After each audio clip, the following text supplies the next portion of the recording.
ವೀರಶೈವ ಲಿಂಗಾಯತ ನಿಯಮದ ಪ್ರಕಾರ ಈಗ ಅಂತಿಮ ವಿಧಿವಿಧಾನಗಳನ್ನು ನೆರವೇರಿಸಲಾಗಿದೆ. ಸಾವಿರಾರು ಸಂಖ್ಯೆಯಲ್ಲಿ ಅವರ ಅಭಿಮಾನಿಗಳು, ಅವರ ಕುಟುಂಬಸ್ಥರು ಎಲ್ಲರೂ ಕೂಡ ಅಂತಿಮ ವಿದಾಯವನ್ನ ಹೇಳಿದ್ದಾರೆ.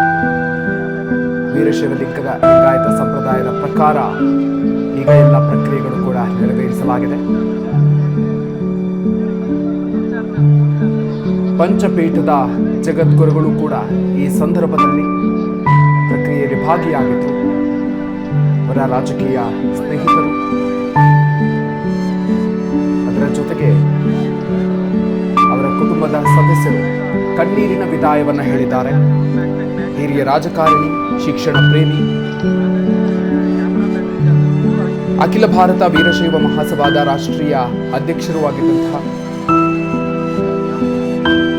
ಅದರ ಜೊತೆಗೆ ಬಾಪೂಜಿ ಸಂಸ್ಥೆಯ ಸಂಸ್ಥಾಪಕ, ಕೊಡುಗೈ ದಾನಿ ಎಂದೇ ಹೆಸರಾಗಿದ್ದಂತಹ ಶಾಮನೂರು ಶಿವಶಂಕರಪ್ಪ ಅವರು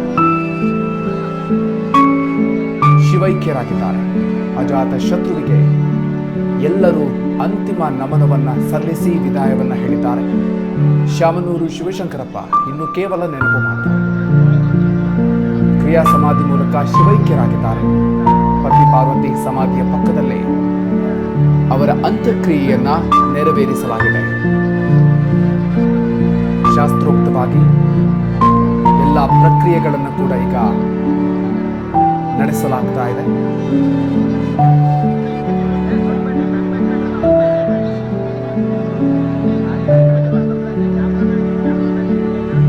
ಗದ್ದುಗೆ ಒಳಗೆ ಪಾರ್ಥಿವ ಇಟ್ಟು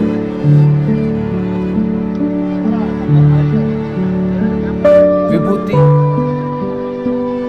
ಬಿಲ್ವಪತ್ರೆಯನ್ನ ಬಳಸಿ ಅಂತ್ಯಕ್ರಿಯೆಯನ್ನ ನೆರವೇರಿಸಲಾಗಿದೆ.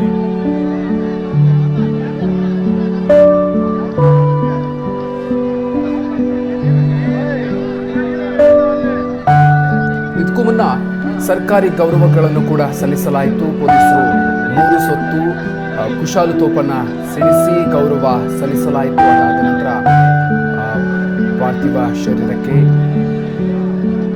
ರಾಷ್ಟ್ರಧ್ವಜವನ್ನ ತುಳಿಸಿ ಅಂತಿಮ ನಮನವನ್ನು ಸಲ್ಲಿಸಲಾಯಿತು. ಕುಟುಂಬಸ್ಥರಿಗೆ DCM DK ಶಿವಕುಮಾರ್ ಧ್ವಜವನ್ನ ಹಸ್ತಾಂತರವನ್ನು ಮಾಡಿದರು. ನಂತರ ಪಂಚಪೀಠದ ಜಗದ್ಗುರುಗಳ ನೇತೃತ್ವದಲ್ಲಿ, ಅವರ ಮಾರ್ಗದರ್ಶನದಲ್ಲಿ ಎಲ್ಲ ಪ್ರಕ್ರಿಯೆಗಳು ಕೂಡ ನಡೆದಿದೆ.